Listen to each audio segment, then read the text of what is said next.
Hello guys, welcome to my YouTube channel. आज हम बहुत सुपर फास्ट रिवीजन करेंगे मात्र 5 मिनट में। इन्वायरमेंटल इश्यूज पूरा एनसीईआरटी से है, एक भी लाइन मैंने अपनी तरफ से ऐड नहीं करा है। और जो जो लाइंस है वो या तो उनसे पीवाईक्यू आए हैं या तो वो हर बड़े कोचिंग इंस्टीट्यूट के उस टेस्ट सीरीज़ में जो मैं भी खुद दे रहा हूँ उनमें पूछा गया है। तो हम लोग स्टार्ट करते हैं बिना टाइम वेस्ट करे। तो फर्स्ट हम लोग प्राइमरी पॉल्यूटेंट के बारे में बात करेंगे, जो एक DDT, CO2, SO2 and fly ash. Secondary pollutants और O3 एंड पैन। क्वेश्चन ज़्यादातर सेकेंडरी पॉल्यूटेंट्स से बनता है। फिर एनवायरमेंटल पॉल्यूशन एक्ट पूछ लेते हैं। Secondary pollutant environment pollution act आया था 1986 में। फिर air pollution and its control. Electrostatic precipitator 99% particulate matter of thermal power plant निकाल देता है। स्क्रबर क्या करता है? सल्फर डाइऑक्साइड रिमूव करता है और इसमें वाटर एंड लाइम का स्प्रे यूज़ होता है। CPCB का फुल फॉर्म है सेंट्रल पोल्यूशन कंट्रोल बोर्ड, और इसने PM2.5 एक वो कह रखा है, इससे नीचे हार्मफुल होता है फॉर आर लंग्स। फिर ऑटोमोबाइल्स में कैटालिटिक कन्वर्टर यूज़ होता है जो प्लेटिनम पैलेडियम का बना होता है, और इससे क्या होता है, अनबर्न हाइड्रोकार्बन्स भी बर्न हो जाते हैं। पेट्रोल हम अनलीडेड इसलिए यूज़ करते हैं क्योंकि वो इनएक्टिवेट करता है कैटलिस्ट। अगर लेडेड हुआ तो एक्टिवेट कर देगा कैटलिस्ट को। Air prevention and control pollution act आया था 1981 में। नॉइस का एक्ट आया था 1987 में, और इसमें ये कहा गया था कि greater than 150 decimal can damage your ear drums. And noise also causes sleeplessness, increase in heart beat, altered breathing pattern. Delhi 2002 में इन्होंने CNG वाली स्कीम अडॉप्ट करी थी। इससे क्या कारण था? क्योंकि एफिशिएंटली बर्न हो जाता है and can not be siphoned off. फिर आया था यूरो 3 नॉर्म। इसमें sulphur 350 ppm in diesel and 150 ppm in petrol था। And then sulphur 50 ppm in petrol and diesel 35% lower करने को कहा गया था। फिर मार्च 31 में BS4 आया। फिर वाटर पोल्यूशन, सॉरी BS6 है ये, इसको प्लीज़ हाँ करेक्ट कर लेना। Water pollution and is control. 0.1% भी अगर इम्प्योरिटी हुई पानी में तो it's unfit for drinking. Water prevention and pollution act are very important. ये तीनों के साल बहुत इंपॉर्टेंट है। जैसे environment pollution act 1986, air prevention 1981 and water prevention 1974। तो biological oxygen demand is directly proportional to impurity and inversely proportional to cleanliness. BOD ज़्यादा हुआ, क्लीनिनेस कम हुई। अगर BOD ज़्यादा हो जाता है, कम होता है, तो क्लीनिनेस मतलब गंदा होता है पानी। DDT एंड मर्क्यूरी बायोमैग्निफिकेशन में कॉज करता है 0.1, उससे बढ़ते जाता है। फिशेस से जाएंगे बर्ड्स में, बर्ड से और ऊपर टेरेस्ट्रियल एनिमल्स में जाते जाएंगे। जो कंसंट्रेशन ऑफ DDT है वो calcium metabolism and thinning of eggshell करता है इन बर्ड्स। इकोनिया क्रासिपीस वाटर हाइसेंथ भी बोलते हैं, ये ड्रेन करता है O2 फ्रॉम वाटर। यूट्रोफिकेशन होता है नेचुरल एजिंग ऑफ वाटर, और एल्गम बूम भी बोलते हैं। इसमें क्या होता है, जब सारे न्यूट्रिएंट्स एक पॉन्ड में या लेक में आके जमा होते रहते हैं तो उससे एल्गल बूम हो जाता है। फिर हम्बोल्ट स्टेट यूनिवर्सिटी ने एक मार्शलैंड में प्यूरिफिकेशन का एक एक्सपेरिमेंट करा था और इसको फोम दिया था, friends of Arctic marsh. Then Ahmed Khan ने आरवी कॉलोनी में विटामिन प्लस कोल से पॉलीब्लेंड बना के रोड बनाई थी। फिर रमेश चंद्र डागर सोनीपत के फार्मर था, उसने एक ग्रुप बनाया था।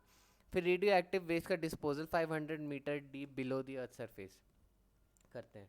फिर green house effect and is global warming. ये जो डायग्राम है ये इंपॉर्टेंट है बिकॉज ज़्यादातर क्वेश्चन पूछ लेते हैं इधर। ज़्यादातर क्वेश्चन या तो ये आएंगे हियर, सेकेंडरी पॉल्यूटेंट आ गया, प्राइमरी पॉल्यूटेंट पूछ लिया, नॉइस का पूछ लिया, या फिर यूरो 6 का पूछ लेंगे क्योंकि ये अभी लेटेस्ट ही है। वाटर प्रिवेंशन एक्ट का पूछ लिया, बायोमैग्निफिकेशन और ये कैल्शियम मेटाबॉलिज्म वाला। तो green house effect of global warming में एक तो 60% CO2 होता है एटमॉस्फेयर में, मीथेन होता है 20%, CFC होता है 14%, और नाइट्रोजन डाइऑक्साइड होता है 6%।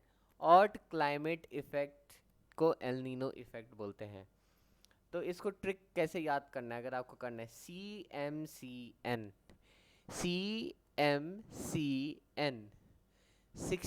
20 14 6, 60 20 14 6। तो ओजोन में स्ट्रेटोस्फेयर होती है जिसको गुड ओजोन बोलते हैं, ट्रोपोस्फेयर को bad ozone, and it is measured in Dobson unit. तो CFC क्या होता है, O3 के साथ मिलके फिर जो ये, यार मैं इसका नाम भूल गया, देखो प्लीज़ कमेंट सेक्शन में बताना, एकदम दिमाग से निकल गया। तो इससे क्या होता है, जो क्लोराइड आयंस होते हैं ना वो डिप्लीट कर देते हैं ओजोन को। यूवीबी एब्जॉर्ब करने से causes snow blindness, cataract and skin cancer. Kyoto protocol air pollution का था। मॉन्ट्रियल था 1989 में, ये भी इम्पॉर्टेंट है, और ये ओजोन डिप्लीशन के लिए था।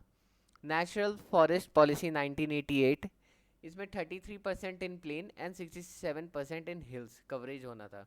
स्लैश एंड बर्न को जूम कल्टीवेशन भी बोलते हैं। 1731 में किंग जोधपुर बिश्नोई अमृता देवी, प्लीज़ ऐसे ही याद रखना, ऑल पूरी स्टोरी जानने की ज़रूरत नहीं है। 1974 में गढ़वाल में चिपको मूवमेंट हुआ। फिर JFM हुआ, जॉइंट फॉरेस्ट मैनेजमेंट 1980 में, बहुत ज़्यादा इंपॉर्टेंट है। मैं एक और बार रिवाइज करा देता हूँ, मैं सिर्फ लाइंस रीड करूँगा। Primary pollutant DDT, CO2, SO2 and fly ash. Secondary pollutant O3 and PAN. Environment pollution act 1986 में आया था। Air pollution and its control, electrostatic precipitator 99% particulate matter and in thermal power plant. Scrubber removes sulfur dioxide, water, lime spray. CPCB, Central Pollution Control Board, PM 2.5. Automobile catalytic converter, palladium, platinum, palladium, unburned hydrocarbons burn. Petrol unleaded because it inactivates the catalyst. Air Prevention and Control Pollution Act 1981. Noise 1987, greater than 150 decibel can damage your eardrums. Delhi 2002 efficiently burn, ये हुआ। फिर euro 3 में sulphur 330 ppm था, और 150 ppm से diesel को कर दिया 35% लोअर, एंड पेट्रोल को कर दिया 150 से 50 ppm। फिर मार्च 31 में BS6 आया। फिर water pollution and is control, 0.1% भी इम्प्योरिटी हुई तो it's unfit. Water prevention 1974, BOD directly proportional to impurity, directly inversely proportional to cleanliness. DDT and mercury causes biomagnification. Concentration of DDT disturb calcium metabolism and thinning of eggshell. Econia crassipes, water hyacinth drains O2 from water. Eutrophication, natural aging of क्या बोलते हैं lake. Humboldt State University, marshland purification, foam, Friends of Akarta Marsh, Ahmad Khan, RV Colony, bitumen plus coal, polyblend, Ramesh Chandra Dagar, Sonipat, Haryana Farmers Group. Radioactive waste 500 meter deep below the Earth's surface. Green Greenhouse effect and global warming. CMCN, CO2 60%, methane 20%, CFC 14% and N2O 6%। और climate effect को El Nino effect बोलते हैं। Ozone, हमारी stratosphere, troposphere, stratosphere को good ozone बोलते हैं, troposphere को bad ozone बोलते हैं। मेजर्ड इन डॉप्सन यूनिट होता है CFC O3, और ये नेसेंट ऑक्सीजन अब याद आया। एंड इसमें क्लोराइड आयंस डिप्लीट करते हैं ओजोन को। UVB एब्जॉर्ब करने से कॉजेस होता है snow blindness and cataract and skin cancer. Kyoto protocol था एयर पोल्यूशन का। मॉन्ट्रियल 1989 में ओजोन डिप्लीशन के लिए था। नेशनल फॉरेस्ट पॉलिसी 1988, और इसमें यह था कि 33% इन प्लेन होना चाहिए, 67% in hills. Slash and burn को जूम कल्टीवेशन बोलते हैं। 1731 में king of Jodhpur Bishnoi Amrita Devi. 1974 Garhwal Chipko movement and joint forest management 1980। Thank you guys, I hope आपको अच्छी लगी होगी वीडियो।